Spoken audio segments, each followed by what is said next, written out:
Bienvenue dans cette vidéo. J'ai créé ma société de recrutement et de chasse de tête en 2009. 3 ans après, j'ai évolué vers des prestations de coaching. Tout ça est expliqué dans la première vidéo de la chaîne Fil de Car Academy qui s'appelle Start. Et donc, j'ai évolué vers des prestations de coaching parce que j'avais identifié chez les personnes que j'ai recrutées qu'elles étaient assez inefficaces dans les entretiens de recrutement parce qu'elles n'avaient pas les bonnes techniques. Donc, mon approche du coaching, c'était de pouvoir donner aux personnes des bonnes techniques pour résoudre des problèmes. Donc là, le problème, c'était j'arrive pas à faire des bons entretiens de recrutement et donc je donnais les techniques pour qu'ils arrivent à faire des bons entretiens de recrutement. Donc on travaillait notamment sur les émotions et puis sur la relation à l'autre, comment est-ce que je peux transmettre un message positivement et être capable de convaincre l'autre. Assez rapidement, j'ai évolué aussi vers d'autres prestations de coaching puisque j'ai été approché ensuite par des personnes chefs d'entreprise qui voulaient faire évoluer leur relation avec leurs collaborateurs. J'ai travaillé sur la motivation des effectifs, j'ai travaillé sur les capacités à bien manager des équipes. Donc petit à petit, j'ai élargi un petit peu mes compétences et mon expertise en fonction des personnes qui se rapprochaient de moi. J'ai identifié ensuite la possibilité de pouvoir travailler plus profondément sur les croyances des personnes en développant notamment des compétences en hypnose. Et puis j'ai aussi une histoire personnelle que je partagerai peut-être avec vous sur les prochaines vidéos qui a fait que je me suis aussi orienté vers cette pratique de l'hypnose et vers cette utilisation de l'imagination et des capacités mentales pour pouvoir résoudre également des problèmes de mécanismes inconscient. Et donc 10 ans après la création de ma société en 2009, 10 ans après, en 2019, j'ai ouvert un cabinet d'hypnose où là, j'ai accueilli énormément de problématiques différentes. J'ai commencé par accompagner les enfants sur les phobies scolaires, l'énurésie, le manque de confiance. Puis ensuite, j'ai accompagné des adultes, mais plus larges, notamment au niveau de l'anxiété, du stress, des phobies. Puis j'ai également accompagné la douleur, les douleurs chroniques, les personnes qui avaient le côlon irritable, les migraines, l'endométriose. Et donc là aussi, petit à petit, j'ai élargi le champ de mes compétences. Et c'est à travers les 10 000 clients que j'ai accompagnés, finalement, que j'ai développé mes compétences. Ce ne sont pas à travers mes diplômes, mes formations et mes certifications que je suis devenu quelqu'un de plus performant avec mes clients. Ce sont les problématiques que j'ai eu à traiter avec mes clients qui m'ont permis d'être de plus en plus efficace dans les différents sujets que j'ai abordés. On conseille souvent aux personnes qui se lancent dans l'accompagnement et la thérapie de se spécialiser dans un domaine. Et moi, c'est vrai que je ne l'ai jamais fait puisque les gens venaient me voir au départ pour l'hypnose. Et donc, comme l'hypnose est capable d'accompagner énormément de sujets variés et différents, eh bien, j'ai pas mis de limite. Et donc, les personnes pouvaient venir me voir pour un arrêt tabac, pour une phobie, pour une douleur, pour un souci personnel de relation avec les enfants ou sa femme. Donc, c'était assez varié. Et c'est ça qui m'a permis de développer des compétences très variées également, puisque ma clientèle étant variée, eh ben, j'ai été obligé de m'adapter à ces demandes qui étaient différentes en fonction des cas. Et il y a quelques années, un monsieur est venu me voir en séance parce qu'il avait un problème au niveau de son coude. Il avait une douleur extrêmement importante au niveau de son coude, une douleur qu'on appelle une douleur chronique parce que la gestion de la douleur, c'est évidemment variable en fonction du niveau de douleur et d'intensité et de la durée. Depuis combien de temps la douleur est là? Si c'est une petite migraine passagère qui va durer 3 jours, tu prends 3 Doliprane et c'est réglé et il n'y a pas de sujet. Si tu as un petit peu mal au ventre et que tu te sens un petit peu déréglé au niveau des intestins, eh bien à ce moment-là, tu vas attendre quelques jours, ça passe et c'est réglé. Mais quand c'est une douleur chronique, c'est-à-dire qui dure plus de 3 mois, plus de 6 mois et que tu n'arrives pas à régler le problème avec des médicaments, que ça revient systématiquement, à ce moment-là, il y a un problème beaucoup plus profond qu'il va falloir traiter. À la fois au niveau de la gestion de la douleur et puis également essayer de comprendre pourquoi j'ai cette douleur qui arrive et pourquoi cette douleur ne part pas et reste présente. Notamment lorsque j'ai fait énormément d'examens et qu'il n'y a rien qui explique pourquoi j'ai cette douleur. Et c'était le cas de ce monsieur. Le monsieur, il vient me voir et moi, ma première question, c'est toujours la même. C'est est-ce que vous avez fait les examens nécessaires pour identifier une cause à cette douleur? Et c'est très important de démarrer par cette étape-là. Ce n'est pas « ah ben j'ai mal, je vais faire de l'hypnose ». Non, c'est « j'ai mal, je vais étudier avec la médecine, la radiographie, tout ce qu'on peut faire pour essayer de comprendre d'où vient la douleur avant de basculer sur des étapes différentes de gestion de la douleur et de compréhension de cette douleur ». Donc là, il était passé par toutes les étapes, ça faisait 1 an que ça durait et donc moi je lui demande quel est son métier et ce monsieur était dentiste. Donc je lui dis très bien, écoutez, ça doit vous gêner pour faire votre travail de dentiste. Et là il me disait que oui, systématiquement il était obligé de reporter des rendez-vous et que là ça devenait de plus en plus compliqué et qu'il était parfois obligé de fermer son cabinet pendant plusieurs mois d'affilée. Donc on voit bien que la douleur chronique, la douleur importante va vous gêner dans votre organisation au quotidien. La douleur va impacter tous les domaines de votre vie. Et c'est ce que je vous disais là juste avant.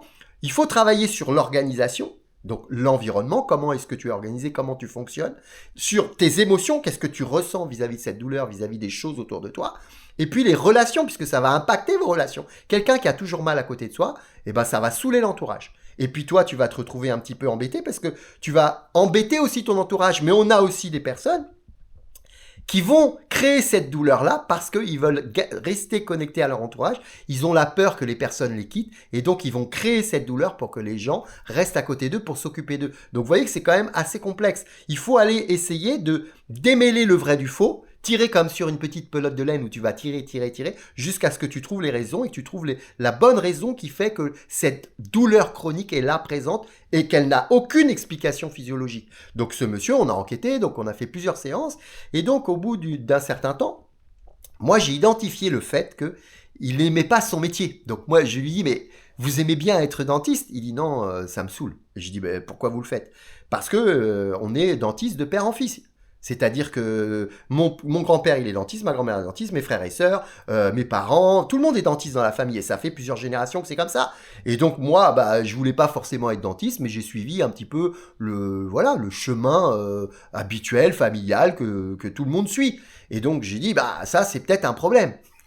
Et donc ensuite, j'ai continué un petit peu à tirer le fil de cette fameuse pelote de laine en lui demandant, mais l'intensité de la douleur, comment ça se passe? Est-ce qu'elle est plus forte à certains moments ou est-ce qu'elle est plus faible à d'autres moments? Et ça, c'est le premier travail que vous pouvez faire avec votre douleur, c'est d'identifier le niveau d'intensité de la douleur. C'est quelque chose qui se fait beaucoup en thérapie cognitive et comportementale dans l'accompagnement de la douleur. C'est tu as très mal comment sur une échelle de 10 à 10? Parce que là, on va sortir un petit peu de l'émotion pour aller beaucoup plus sur la raison. Quand tu te lèves le matin à 8 heures, quel est le niveau de ta douleur? Comment s'est passée la nuit? Quel est le niveau pendant la nuit? Donc lui, il n'avait pas du tout mal pendant la nuit. Et il n'avait pas du tout mal quand il était en congé, en vacances, quand il travaillait pas. Quand il était en arrêt de travail à cause de la douleur, il continuait à avoir mal. Mais lorsqu'il était dans une phase où il travaillait, puis il prenait 2 semaines de congé pour partir en vacances en été par exemple, là, il n'avait pas mal. Donc ça, c'est quelque chose de très important à identifier. Ok, t'as pas mal quand tu dors, t'as pas mal quand t'es en vraies vacances, pas quand tu t'es mis en congé maladie. Donc il y a quelque chose de quand même assez étrange. Et donc petit à petit, évidemment, vous me voyez venir à 50 km. Le problème, c'était que son métier ne lui convenait pas. Il y avait une dissonance à l'intérieur de lui qui faisait que son corps lui a dit, écoute, voilà, tu te sens pas bien, tu n'aimes pas ce que tu fais, ça n'a aucun sens pour toi et ça va t'impacter de manière psychosomatique, ça va entraîner une douleur physique. Et on l'a très très souvent dans l'accompagnement à la douleur chronique, que ce soit des migraines, que ce soit le côlon irritable, l'endométriose, peu importe, il y a quelque chose qui s'est passé qui est de l'ordre émotionnel, qui crée une dissonance en moi, et le corps va te parler avec cette douleur, va te dire, écoute, il y a un problème que tu dois résoudre. C'est notamment le cas, par exemple, lorsque vous faites un burn-out. Quand vous êtes en train de faire un burn-out sous-jacent, mais j'ai envie de vous dire, le burn-out, c'est toujours sous-jacent puisque c'est un feu qui couve. Eh bien, vous commencez à avoir des migraines insupportables. Et ça, c'est un signal d'alarme du corps qui dit, il y a un truc qui va pas. Il y a un truc qui va pas. Pourquoi? Parce que t'aimes pas ton métier, ton manager est méchant, tu subis du harcèlement, j'en sais rien. Mais il se passe quelque chose qui fait que ton corps te dit, écoute, maintenant ça suffit. Ton cerveau est capable d'aller au-delà des difficultés, avec la résistance, avec la résilience, avec ce qu'il est capable de mettre en œuvre pour contourner les difficultés, mais le corps, lui, ne ment pas. Il va te dire, écoute, ton cerveau, il est peut-être super puissant pour faire tout ce que tu veux, mais moi, je te dis qu'il y a un vrai problème. Et là, sur cette personne-là, le dentiste, il avait un vrai problème de sens. Et donc, il se retrouvait à faire quelque chose contre sa propre volonté, contre son pouvoir, ce qui fait que ça lui a créé ces douleurs au niveau du coude. Et l'indice qui était important à aller chercher dans ce cas-là, c'était le fait que quand tu es en vacances, tu as pas mal, quand tu travailles, tu as mal, parce que tu n'as pas envie forcément de continuer à faire ce travail-là. Et donc, on a réglé le problème comme ça. Donc, on a bossé énormément en hypnose pour pouvoir gérer la douleur, mais finalement, il arrivait à baisser la douleur, c'est-à-dire il était à 8 sur 10, il arrivait à la baisser à 3 sur 10. C'était quand même une tension permanente, une douleur qui était toujours là, présente, et ça pouvait pas continuer. Donc, au bout d'un moment, moi, je lui ai dit, écoutez, il va falloir quand même explorer un petit peu la partie je vais arrêter peut-être d'être dentiste. Ah mais non, mais vous rendez pas compte, c'est impossible, mais que va dire ma famille? Écoutez, c'est peut-être l'occasion, puisque vous ne pouvez pas continuer à être dentiste, c'est peut-être une occasion que vous propose l'univers, ou Dieu, ou je ne sais pas en fonction de vos croyances, pour vous dire, écoute, Tu as une excuse toute trouvée pour dire à ta famille que tu peux plus continuer à être dentiste. Donc c'est génial. Tu vas pas dire à ta famille pour ne pas les... Parce que lui, ce qu'il voulait pas, c'est déplaire à ses parents et vexer ses parents, les décevoir.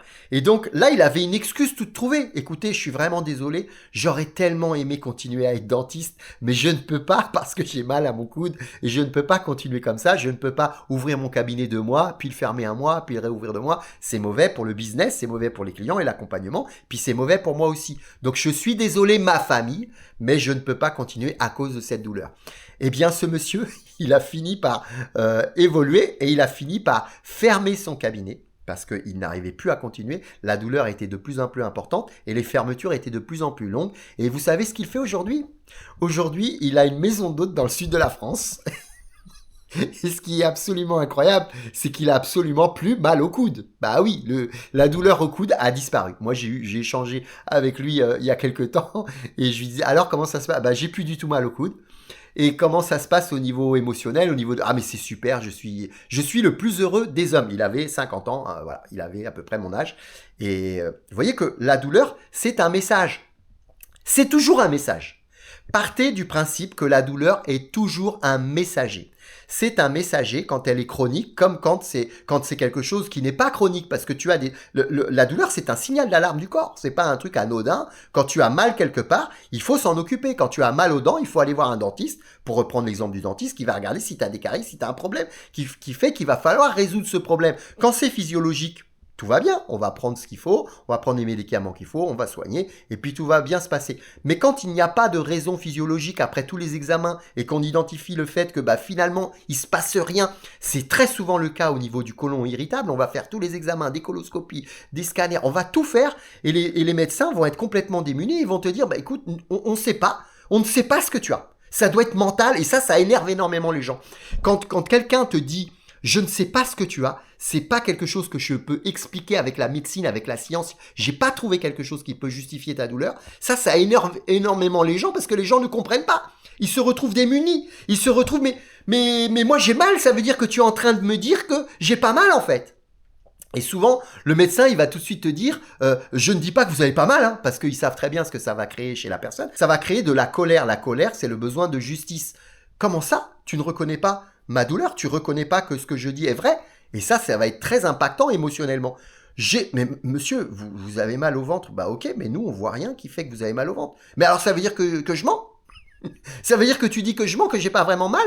Le médecin ne va pas aller jusque-là, évidemment, mais il va vous inviter à explorer du côté du mental, du côté de l'imaginaire, du côté des émotions, du côté des choses que vous avez en vous qui font que éventuellement ça peut créer cette douleur. Alors le cas du dentiste, il est extrêmement répandu. Ça arrive très très souvent. Tu vas avoir mal à la jambe, mal aux pieds, mal au dos. Moi l'autre jour j'étais à la poste, je poste un courrier et puis le monsieur que je connaissais puisqu'on était à l'école ensemble, je lui dis alors comment ça va? Et le monsieur il me dit ah non j'ai super mal au dos en ce moment, j'arrive presque pas à rester en position assise. Et je lui dis si tu as mal au dos c'est que tu en as plein le dos.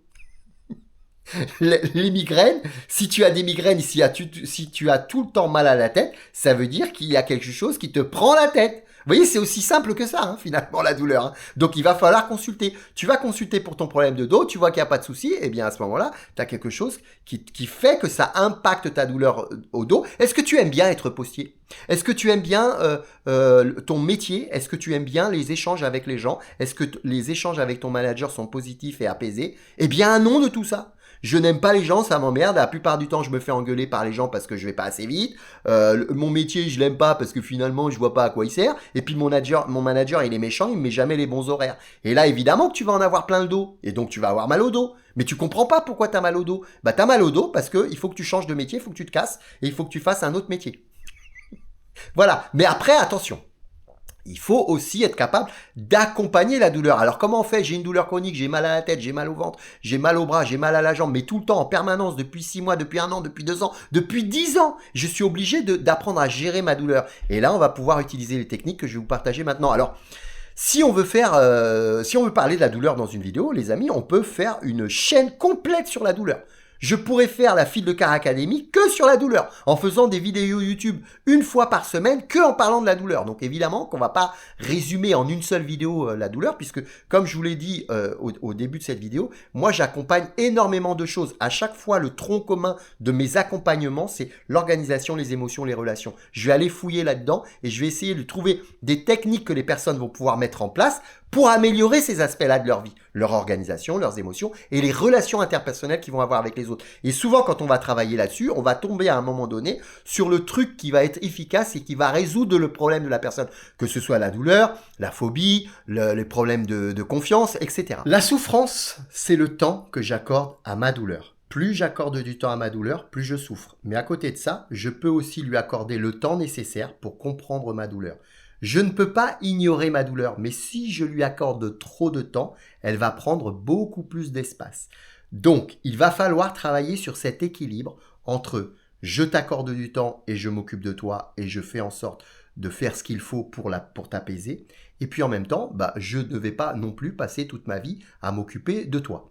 Et là, qu'est-ce que je viens de faire? Je viens de faire ce qu'on appelle une dissociation. Je viens de dire, la douleur, elle est à côté de toi, vous êtes séparés. Dissociation. On fait beaucoup ça en hypnose, et le fait de faire de la dissociation, ça te détache de ta douleur. Tu n'es pas ta douleur. Souvent, ça va devenir mon identité. Ma douleur va devenir mon identité. Par exemple, tu es une personne migraineuse. Quand les gens vont le savoir dans ta famille, dans ton entourage. Et à partir de ce moment-là, parce que tu vas pas pouvoir le cacher très longtemps, si c'est vraiment une douleur chronique. Et donc, tu vas être estampillé comme « Ah oui, c'est la migraineuse, quoi. Elle va venir nous saouler, on veut pas qu'elle vienne à notre soirée parce que sinon on va être obligé tous de rentrer tôt, on va être obligé de pas faire de bruit. » Et ça va devenir ton identité. Donc, il faut faire extrêmement attention à ça. Il faut être capable de se dissocier de la douleur. Et ça, c'est un premier travail qu'on peut faire avec l'hypnose, c'est de dire « Écoute, on va travailler sur cette fameuse dissociation. » Et ça, c'est quelque chose que tu fais avec ton imaginaire, en te concentrant sur la zone qui te fait mal. Et donc, tu peux faire un truc de ce genre-là, tu vas fermer les yeux, ou tu vas baisser un peu les yeux vers le bas, tu vas te connecter à la partie qui te fait mal, et puis tu vas un petit peu la transformer. C'est-à-dire que tu vas lui donner une couleur, tu vas lui donner une forme, tu vas lui donner une matière, tu vas lui donner une température. Quelle est la forme, quelle est la matière, quelle est la couleur, quelle est la température. Et tu vas pouvoir agir sur cette forme-là à partir du moment où tu l'as créée. Tu ne peux pas agir sur quelque chose que tu ne vois pas, que tu n'imagines pas. J'ai mal à mon genou, ok, c'est mon genou qui a mal. Et si tu fais, j'ai mal à cette zone qui est au niveau de ma jambe, qui est rectangulaire, de couleur bleu foncé, chaude, très très chaude, qui brûle presque. Eh bien à ce moment-là, tu vas pouvoir agir dessus. Pourquoi? Parce que tu vas pouvoir bouger la couleur. Tu vas pouvoir faire, c'est bleu foncé, ok. Eh bien, écoute, essaye de rendre ce bleu foncé un petit peu moins foncé. Essaye de l'éclaircir, de l'atténuer. Essaye d'aller vers du bleu ciel, du bleu beaucoup plus clair que ce que tu as maintenant. Et ça, tu vas le faire avec ton mental, avec ton imaginaire. Évidemment qu'il y a un lien musculaire, un lien nerveux avec la douleur, mais ce n'est pas... Aujourd'hui, la médecine a très clairement identifié et a très clairement évolué sur ce sujet. C'est-à-dire qu'elle n'est plus... La douleur n'est plus considérée comme un système nerveux et musculaire, mais également avec un impact émotionnel et mental qui va influencer l'intensité de la douleur. Et donc, si tu es capable, justement avec ce mental, avec ton imaginaire, avec ces capacités incroyables que tu as avec ton cerveau, de pouvoir... le mot, c'est apprivoiser. De pouvoir apprivoiser et influencer l'intensité de cette douleur, de pouvoir communiquer avec elle, avec ton mental et à travers cette logique de forme. Elle est rectangulaire. Est-ce que tu peux adoucir les angles du rectangle? Au lieu que ce soit des angles bien carrés, eh bien tu vas les arrondir. La couleur, tu vas la changer, tu vas l'éclaircir, l'atténuer. Elle est beaucoup moins forte, beaucoup moins intense. Et puis tu vas agir sur la chaleur. Est-ce que tu préfères quelque chose de chaud, de froid? Est-ce que tu préfères aller vers le tiède? Et donc, c'est comme ça le travail qu'on va faire en hypnose. Alors évidemment que c'est plus facile à faire avec un hypnothérapeute parce que l'hypnothérapeute va te guider. Mais il faut que tu le fasses aussi toi-même au quotidien parce que le changement, c'est le fait de faire une action, mais également de la faire suffisamment longtemps pour qu'elle influence le changement. Très souvent, quand les gens viennent faire de l'hypnose, ils pensent que c'est de la magie. Et donc, ils se disent... j'ai des migraines très importantes ou j'ai des douleurs très importantes au ventre, je vais aller voir un hypnothérapeute, il va faire une séance d'hypnose, ça va être incroyable, ça va être magique et quand je vais ressortir du cabinet, tout est réglé pour moi. Eh bien ça n'existe pas. Ça n'existe pas et si ça existait, ça se saurait. Ça se saurait et moi je peux vous dire un truc, c'est que je serais très très très très riche. Et tous les hypnothérapeutes aussi d'ailleurs. Ce n'est pas vrai. L'hypnothérapeute va être là pour t'accompagner dans un premier temps, pour t'expliquer comment faire les choses toi, toute seule ou tout seul, en autonomie, et pour que tu le fasses de façon régulière et suffisamment longtemps pour que ça influence le changement. Sinon, il ne se passera rien. Et c'est le tronc commun de tout ce que je vous partage sur cette chaîne à travers toutes les vidéos. À chaque fois, j'insiste sur le fait de faire l'action et de la faire suffisamment longtemps. Donc la première étape, c'est de faire ce travail-là. De dire, ok, je vais essayer d'influencer l'intensité de ma douleur avec mon mental, avec cette technique que je viens de vous partager. La dissociation, c'est extrêmement important pour dire, ben, tu n'es pas ta douleur. Tu es quelqu'un d'autre. Tu es une personne entière avec tout. Tu es tes émotions, tu es tes relations, tu es ton organisation, ce que tu mets en place, tu es ta douleur, tu es tout ça. Tu n'es pas que une douleur. Et souvent, quand on est dans la douleur chronique, on va vraiment beaucoup se connecter à sa douleur et elle va guider notre vie et c'est elle qui va décider tout ce qu'on va faire dans notre vie. Notamment, on va se retrouver à éviter des situations. Et ça, c'est un autre travail qu'il va falloir faire. Le deuxième, c'est de dire quelles sont les différentes situations que j'évite à cause de la douleur et comment est-ce que je peux faire en sorte de ne plus être dans cette logique d'évitement. Puisque à chaque fois que je vais éviter une situation, bah, je recule. Je n'affronte pas. Et tant que je n'affronterai pas les choses, eh bien, je ne peux pas les résoudre. Donc, c'est vrai que cette fameuse phrase qui dit « la souffrance, c'est le temps que tu accordes à ta douleur », c'est une phrase d'équilibre parce que si tu n'accordes pas suffisamment de temps à ta douleur, elle va t'envahir. Et si tu lui accordes trop de temps, elle va aussi t'envahir. Donc, il faut être au bon niveau. Autre exercice, tu peux créer ta douleur. Elle est comment ta douleur? Si c'était un homme, si c'était une femme, elle serait habillée comment? Quelle serait sa coupe de cheveux? Tu peux faire ça et discuter avec elle et lui dire écoute maintenant tu vas pas me saouler aujourd'hui puisque j'ai beaucoup de travail, j'ai beaucoup de choses à faire et j'ai pas envie que tu viennes m'embêter. En revanche si tu veux on peut discuter ce soir. Vous voyez que ça, c'est aussi quelque chose que tu peux faire avec ton mental, avec ton imaginaire. C'est extrêmement puissant l'imaginaire. Je vous le rappelle que votre cerveau ne fait aucune différence entre ce qu'il imagine et la réalité. Mais il y a aussi cet exercice de raison qui est assez puissant et qu'on va utiliser très souvent dans la douleur, c'est l'intensité. Comment est-ce que tu l'évalues au niveau d'un chiffre sur 10? Et ça se fait très souvent à l'hôpital. Dès que vous arrivez à l'hôpital pour une douleur, la personne va venir vous voir. Bon, sur une échelle de 10 points, t'es à combien? Et souvent, on diminue de 2. C'est-à-dire que si la personne, elle te dit 10, c'est 12. Hein. Si la personne, elle te dit 10 sur 10, c'est 12. On a cette... Parce que les gens pourraient penser qu'on va aggraver le truc. Mais en général, on fait l'inverse. Parce que c'est l'ego qui parle. Donc, tu vas arriver, il y a une infirmière qui te dit, bon, tu viens de te blesser au niveau du pied. T'as très mal comment? T'as très mal. Sur 10, c'est combien? Et ben, toi, tu vas dire, bon, bah, j'ai 4. Et en fait, c'est 6.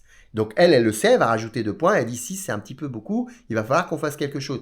Mais vous voyez cette capacité quand c'est une douleur chronique à te lever le matin et dire ok, là je suis à combien? Bah, je suis à 5, bon ok, 5 ça va. Et tu vas le répercuter sur un graphique et comme ça tu vas le suivre et c'est extrêmement raisonnable, très consciencieux. Et quand il y a de la conscience et de la raison, il y a moins d'émotions. Donc c'est important de faire cette démarche-là, de se dire bah tiens, moi, je vais vraiment me connecter avec ma douleur. Je vais pas essayer de la fuir et dire qu'elle n'existe pas. Non, je vais l'affronter. Je vais dire, ok, t'es là, je te reconnais, j'ai bien compris. Bah écoute, là aujourd'hui, t'es à 6. Bon, ça va. T'es sympa. Tu peux discuter avec elle. T'es sympa. Tu veux pas aller à 4, s'il te plaît? Il y a moyen ou pas? Tu veux quoi pour aller à 4? Bah, j'aimerais bien que tu fasses une petite balade là, dans ton jardin ou que tu ailles faire une petite promenade parce que ça me permettrait d'aller à 4. Ok, bah je le fais. Vous voyez la relation avec votre douleur? C'est ça, l'imaginaire. Alors les gens vont me voir et vont dire mais Zizi, t'es un peu foufou toi. Mais c'est exactement ça. Vous passez énormément de temps à avoir des échanges avec vous-même sans vous en rendre compte. Des échanges très souvent, la plupart du temps, négatifs.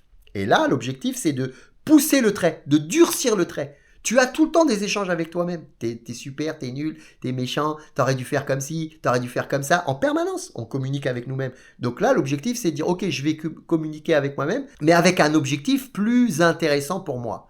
Je vais essayer de m'auto-influencer, l'autosuggestion, la fameuse vidéo sur les suggestions, qui sont extrêmement puissantes. Les suggestions sont très puissantes pour changer, pour évoluer. Et je vais finir avec des techniques un peu plus chamaniques, Ho'oponopono. Donc, je vais pas vous expliquer ce que c'est l'Ho'oponopono parce que la vidéo là elle commence à être un petit peu longue, mais vous tapez Ho'oponopono sur YouTube et vous allez avoir plein d'informations sur le sujet. Et donc moi, il y a une technique que j'aime bien utiliser, mais c'est plus pour des douleurs qui viennent et qui s'en vont. C'est pas forcément des techniques très efficaces pour les douleurs chroniques, mais c'est à utiliser. C'est à utiliser, pourquoi pas, sur une douleur chronique pour voir un petit peu ce qui se passe. Et l'Ho'oponopono, c'est tu parles à ta douleur et tu lui dis la chose suivante. Essayez de noter la phrase avec un papier et un stylo pour la retenir. Et quand tu as vraiment très très mal, tu fermes les yeux, tu te poses, tu poses la main sur ton ventre, tu commences à respirer calmement et tu dis ça dans ta tête ou verbalement avec ta voix, sans que ce soit forcément dans ta tête. Tu vas dire qui que ce soit ou quoi que ce soit à l'origine de cette douleur, je te pardonne, merci, je t'aime, je suis désolé, merci. Voilà, et vous allez répéter ça 10 fois. Et après, vous respirez, vous allez boire un verre d'eau et vous passez à autre chose. Qui que ce soit ou quoi que ce soit à l'origine de cette douleur, pardonne-moi, je suis désolé, merci, je t'aime, merci. Voilà pour cette vidéo sur la douleur. Il est probable que je lance des programmes d'accompagnement à la douleur prochainement. Et à ce moment-là, je les indiquerai sur les descriptifs des vidéos. Mais c'est une première approche de ce que vous pouvez faire quand vous avez une douleur chronique et pour bien comprendre comment est-ce que ça fonctionne et qu'il y a des possibilités de sortir du médicament. Mais quand on est dans le cadre de la douleur chronique, honnêtement, les gens, il y a longtemps qu'ils sont sortis du médicament parce que le médicament ne fait plus d'effet. Donc voilà, la personne, elle prend des médicaments pour rien. Au bout d'un moment, elle arrête d'en prendre. Tu ne prends de la chimie que si elle a une action sur ta douleur. Sinon, tu arrêtes de la prendre. Mais ça peut être un vrai problème de prendre de la chimie qui va être efficace parce que tu vas te retrouver enfermé dans cette prise de médicament. Et là, ça peut être aussi quelque chose d'un petit peu embêtant parce que tu vas avoir ce qu'on appelle des effets secondaires qui vont influencer d'autres choses sur ton physique ou sur ton mental. Donc, il faut faire attention aux médicaments. Et on peut se retrouver aussi un petit peu coincé où le corps va s'habituer aux médicaments et lorsque tu vas vouloir t'arrêter, eh ben, la douleur revient très très forte. Et là, évidemment que toi, tu vas choisir la solution de simplicité. Comme toujours, c'est toujours ce que fait le cerveau. Et tu vas reprendre des médicaments. Tu te retrouves prisonnier de la chimie. Et ça, c'est pas toujours très positif. Merci à tous pour votre attention jusqu'au bout de la vidéo. Et je vous dis à bientôt pour une nouvelle vidéo.